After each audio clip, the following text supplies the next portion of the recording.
Plaza बाजार के उस प्राइवेट रूम में शनाया ने बहुत ताकत लगाई और काउच से उठने की नाकाम कोशिश की, मगर यह कोशिश किसी काम नहीं आई।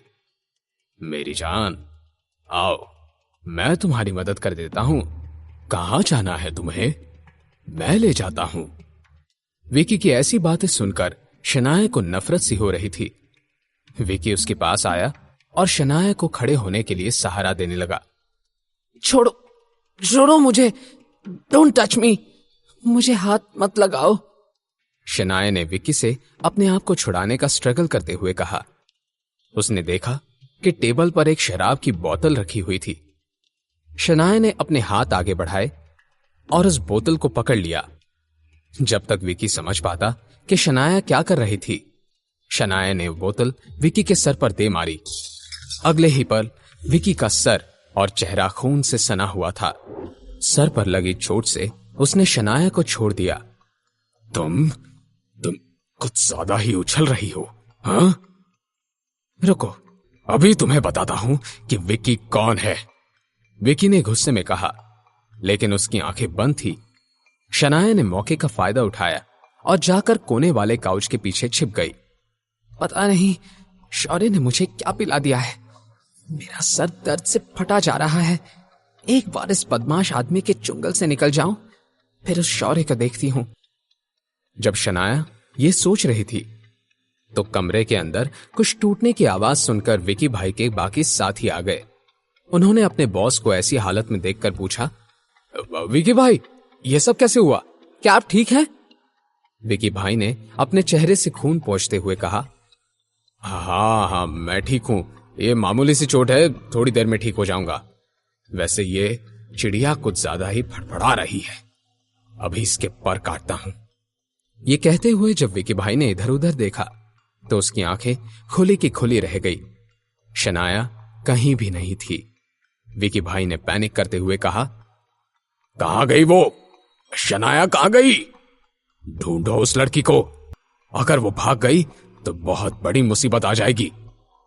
बस विकी भाई के मुंह से बात आने की देरी थी और उसके सभी साथी बार के हर कोने में शनाया की तलाश करने लगे। विकी के एक साथी ने उसकी चोट साफ करना शुरू किया। विकी ने इरिटेट होते हुए कहा, पता नहीं देखते ही देखते वो शनाया कहां भाग गई। हम इतने सारे मर्द मिलकर एक लड़की नहीं संभाल सके। वैसे तो शनाया धीरे धीरे करके अपना होश खो रही थी, लेकिन जब उसने सुना कि सब उसे बाहर ढूंढ रहे थे तो शनाया की जान में जान आई। शनाया ने अपना सर पकड़ लिया और मन ही मन में बोली, मेरा फोन और पर्स कहां है? मुझे किसी ना किसी को कॉल करके इन्फॉर्म करना होगा कि मुझे यहां से बचा लो। लगभग लंच का वक्त हो रहा होगा, मैं आहान को कॉल करती हूं, वो जरूर मुझे इस मुसीबत से बाहर निकाल लेगा। जैसे ही एक ख्याल शनाया के दिमाग में आया, उसने धीरे से अपना चेहरा बाहर निकाला और अपनी पर्स देखने लगी। पर्स रूम के बीच वाले टेबल पर थी। शनाया अब परेशान हो गई, लेकिन उसने अपने आप को शांत किया और कुछ सोचने लगी। वो गुंडा और उसके साथी का ध्यान इधर नहीं है और कमरे में अंधेरा भी है। मैं धीरे से जाकर अपना मोबाइल ले लेती हूं। शनाया जानती थी कि उसने कुछ गलत पी लिया है और अब कभी भी वो अपना होश खो सकती थी।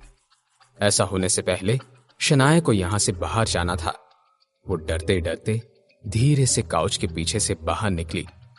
शनाया इस वक्त अपने घुटनों के बल चलते हुए आगे जा रही थी। एकदम से विकी ने उसकी तरफ देखा तो शनाया नीचे झुक गई। अचानक शनाया की धड़कनें तेज हो गई। कुछ पल वैसे ही रुकने के बाद वो फिर से घुटनों पर खड़ी हो गई। विकी का ध्यान अब उसकी तरफ नहीं था। शनाया आवाज किए बिना रूम के बीचों बीच पहुंची और उसने हल्के से अपना मोबाइल उठा लिया। फाइनली शनाया की जान में जान आ गई। जैसे ही वो वापस जाने के लिए मुड़ी, किसी ने शनाया के बालों को पकड़कर उसे जमीन पर गिरा दिया। शनाया का फोन उसके हाथ से गिर गया और वो दर्द से कराहने लगी। आह! छोड़ो मुझे! शनाया ने दर्द भरी चीख के साथ कहा, लेकिन विकी कहां उसे छोड़ने वाला था। तेरी वजह से मेरा इतना खून बहा है, तुझे ऐसे कैसे जाने दूं? विकी भाई ने बेरहमी से कहा। थोड़ी ही देर में विकी भाई और उसके सभी साथी शनाया को घेर कर खड़े थे। विकी भाई, इस लड़की को अच्छा सबक सिखाना पड़ेगा ताकि जिंदगी भर आपको याद रखे, विकी के किसी साथी ने कहा। विकी ने भी इस बात पर हामी भर दी। वो शनाया को किक करने ही वाला था कि उस प्राइवेट रूम का दरवाजा जोर से खुल गया। भाई बचाओ, विकी के एक साथी ने भागकर अंदर आते हुए कहा। विकी और बाकी सब हैरान रह गए। उस आदमी से सवाल करते हुए विकी ने कहा, क्या हुआ है? मगर इससे पहले कि वो इस सवाल का जवाब दे पाता, दरवाजे के बाहर एक 6 फीट लंबा लड़का खड़ा था। उस लड़के की नजरें तेजी से किसी को ढूंढ रही थी। पूरी रूम में नजर फेरने के बाद आखिरकार उसकी नजर जाकर जमीन पर बेबस पड़ी शनाया पर पड़ी और उस लड़के की जान में जान आई। शनाया बेहोश होने की कगार पर थी कि तभी उसने एक आखिरी उम्मीद से अपना हाथ बढ़ाते हुए ही नाम लिया, आहान। आहान सुनकर विकी की आंखें पैनी हो गई। क्या ये लड़का शनाया का पति है? शौर्य तो कह रहा था कि इस लड़के से डरने की कोई जरूरत नहीं है। अभी इसे बताता हूं कि मेरे बार में घुसने का क्या अंजाम होता है, विकी ने मन ही मन में कहा और अगले ही पल उसने अपने साथियों को आहान पर हमला करने का इशारा किया। लेकिन ये क्या, अगले 5 मिनट के अंदर अंदर विकी के सारे साथी जमीन पर गिरकर बदन का कोई ना कोई हिस्सा पकड़कर दर्द से चिल्ला रहे थे। यह नजारा देखकर विकी की हालत देखने लायक हो गई थी। क्या ये वही आहान है जिसके बारे में शौर्य ने कहा था? शौर्य के बच्चे, क्या ये मुझे फंसाने का कोई प्लान था? अब मैं क्या करूं? अब आहान सीधा चलते हुए विकी के पास आ गया। विकी ने डरते डरते कहा, भाई देखो, अगर तुम्हें यह लड़की चाहिए तो ले जाओ, हमें तो बस ऐसे ही। अब विकी हकलाने लगा था, लेकिन ऐसे गुंडे बदमाशों पर यकीन करना गलती समझी जाती है। अपनी बात कहते हुए विकी ने अपने जूते के अंदर से एक छुरी निकाल ली। आहान ने बचपन से मार्शल आर्ट्स की प्रैक्टिस की थी। उसकी मां ने आहान को मार्शल आर्ट्स का बहुत स्ट्रिक्ट ट्रेनिंग दिया था और इस ट्रेनिंग का सबसे पहला रूल यह था कि कभी भी अपने दुश्मन की बात पर यकीन ना करना और चाहे जो कुछ भी हो जाए होशियार रहना। आहान ने विकी की इस हरकत को नोटिस कर दिया था। उसने तुरंत विकी का हाथ मोड़ लिया, जिसकी वजह से छुरी नीचे गिर गई और विकी पूरी तरह से आहान के कंट्रोल में आ गया। मेरी बीवी को हाथ लगाने की तुम्हारी हिम्मत कैसे हुई? आहान ने गुस्से से पूछा। मुझे माफ कर दो भाई, वो शौर्य ने, लेकिन मैंने इस लड़की को हाथ भी नहीं लगाया है। जब तक विकी अपनी बात पूरी करता, आहान ने विकी को एक ऐसी लात मारी जिसने उसे नीचे गिरा दिया। आहान ने जल्दी से नीचे झुककर शनाया को अपनी बाहों में उठा लिया। शनाया की आंखें बंद हो रही थी, फिर भी उसने धीमी आवाज में आहान से कहा, आहान, मुझे घर ले चलो, मुझे डर लग रहा है।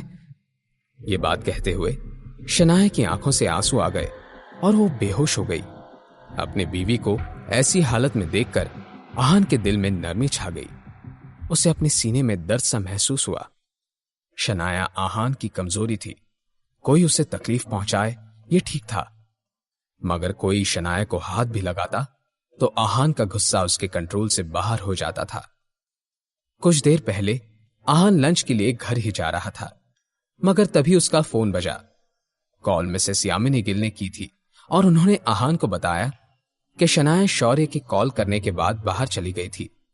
एकदम से आहान की आंखों के सामने शौर्य की वो मुस्कान आ गई और सब कुछ आहान की समझ में आ गया। और बाद में जो हुआ, इस प्राइवेट रूम को देखकर उस बात का अंदाजा लगाया जा सकता था। शनाया, मुझे माफ कर दीजिए, मैं सही वक्त पर नहीं आ पाया और आपकी ये हालत हो गई, लेकिन अब मैं सब ठीक कर दूंगा, आहान ने मन ही मन में कहा और आंखों में गुस्से से जलती हुई आग को लेकर विकी की तरफ देखा। विकी की सिट्टी बिट्टी गुल हो गई थी, मगर फिर भी उसने आखिरी उम्मीद से कहा, रॉकी, मुझे बचा लो। मगर विकी कहां जानता था कि जिस रॉकी नाम के वो एक्सपर्ट बॉक्सर को बुला रहा था, आहान से पहले ही वो हार चुका था। रॉकी अपनी टूटी हुई टांग लेकर प्राइवेट रूम के अंदर आ गया। बजाय कि वो अपना बॉस विकी भाई से कुछ कहता, उसने आहान की तरफ देखकर सवाल किया, सर, आप क्या चाहते हैं? ये मैटर सॉर्ट करने के लिए हमें क्या करना होगा? रॉकी एक बहुत ही होशियार बॉक्सर के साथ ही समझदार इंसान भी था। आहान की फाइटिंग स्किल्स को देखने के बाद वो जानता था कि हार मान लेना ही समझदारी का काम था। आहान ने भी पॉइंट पर आते हुए कहा, इस आदमी ने मेरी बीवी को गंदे हाथों से छूने की कोशिश की है। रॉकी समझ गया कि आहान क्या चाहता था। उसने आहान से पूछा, राइट हैंड या लेफ्ट हैंड सर? आहान ने कुछ सोचा और बोला, राइट हैंड। जहां पर वो टाइगर टैटू बना है वही हाथ। आहान की बातें सुनते ही रॉकी ने खुद से ही विकी का दाहिना हाथ मोड़ दिया कि हड्डियां टूटने की आवाज सुनाई दी। विकी जोर से चीखा और दर्द से रोने लगा। आहान वहां ज्यादा देर तक नहीं रुका और शनाया को अपनी बाहों में पकड़कर वहां से ले गया। उन दोनों के वहां से जाने के बाद विकी ने रॉकी से पूछा, उस लड़के से लड़ाई करने के बजाय तुमने मेरा ही हाथ तोड़ दिया, ऐसा क्यों? क्या क्या मैं इस बुज़दिली के लिए तुम्हें पैसा देता हूं? विकी भाई का गुस्सा होना जायज था, लेकिन जब उसने रॉकी की बात सुनी तो वो हैरान रह गया। भाई, अगर मैंने आपका हाथ खुद नहीं तोड़ा होता तो वो आहान हम दोनों का गला दबाकर चला जाता। अपनी जान बचाना जरूरी था या अपना हाथ? यह सुनकर विकी की बोलती बंद हो गई। कुछ देर के बाद आहान और शनाया के घर में शनाया बेड पर लेटी हुई थी। आहान परेशान होकर शनाया की बंद आंखों की तरफ देख रहा था। 2 घंटे हो गए थे मगर अब तक शनाया को होश नहीं आया था। आहान ने घर वापस आते ही विक्रम रायजादा को कहकर डॉक्टर को बुला लिया था। विक्रम ने आहान से कहा था कि कुछ देर के बाद शनाया को होश आ जाएगा, लेकिन अब तक शनाया के चेहरे में कोई बदलाव नहीं आया था। विक्रम, आप घर लौट जाइए, आपको काम होंगे, आहान ने विक्रम से कहा। विक्रम रायजादा ने भी मना नहीं किया और जाते हुए आहान से कहा, यंग मास्टर, अगर आपको किसी भी चीज की जरूरत हो तो मुझे कॉल कर दीजिएगा। मिसेस यामिनी गिल अपने पति शेखर गिल का ख्याल रखने के लिए आज रात हॉस्पिटल में ही रहने वाली थी, इसीलिए आज घर में बस आहान और शनाया ही रह गए। आहान ने परेशान होकर शनाया का हाथ पकड़ लिया और उससे कहा, आई एम सॉरी, मैं आपका ख्याल नहीं रख पाया और आपको इतनी बड़ी मुसीबत का सामना करना पड़ा। पता नहीं अगर मैं सही वक्त पर नहीं पहुंचता तो क्या हो जाता। शौर्य को मैंने आपका भाई समझकर नजरअंदाज किया, लेकिन अब उसकी हिम्मत बढ़ती जा रही है। अब एक बार ठीक हो जाए तो मैं इस शौर्य को भी देख लूंगा, आहान ने शनाया से कहा। शनाया की शांत पलकें हिलने लगी और शनाया को होश आ गया। आहान ने उम्मीद से शनाया की तरफ देखा और उससे मुस्कुरा के सवाल करते हुए कहा, आप जाग गई? अब आपको कैसा लग रहा है? क्या आप ठीक हैं? शनाया ने कुछ नहीं कहा और बस हां में सर हिला दिया। वो आहान को घूरने लगी। आहान ने कुछ सोचा और शनाया से कहा, क्या आप उठकर बैठना चाहती हैं? मैं आपकी मदद कर देता हूं। आहान की बात सुनकर शनाया ने सहारे के लिए उसका हाथ पकड़ लिया और उठकर बैठ गई। आहान ने शनाया के पीछे तकिया लगाया, मगर जब वो वापस सही से खड़ा होना चाहता था, शनाया ने उसे गले लगा लिया। आहान शनाया की इस हरकत से दंग रह गया। उसने शनाया से सवाल करते हुए कहा, शनाया, क्या हुआ है? आप ये क्या कर रही हैं? आहान के सवाल का जवाब देते हुए शनाया ने उसे छोड़ा और उसकी आंखों में आंखें डालकर बोली, अभी मैं डर गई थी, लेकिन अब जब मैं तुम्हारे साथ हूं तो मुझे कोई डर नहीं है। अपने आखिरी शब्द कहते हुए शनाया किसी छोटी बच्ची की तरह मुस्कुरा रही थी। ये देखकर आहान का दिल पिघल गया। आहान ने शनाया को गले लगा लिया और बोला, मैं हमेशा आपके साथ हूं, अब आपको डरने की कोई जरूरत नहीं है। यह सुनकर शनाया को अलग सी राहत मिली, मगर अगले ही पल शनाया ने जो कहा उसे सुनने के बाद आहान बेचैन होने लगा। शनाया ने आहान से कहा, अभी मेरी ड्रेस चेंज कर दो ना। शनाया को क्या हो गया था? अब आहान क्या करेगा? जानने के लिए सुनते रहिए पॉकेट एफएम।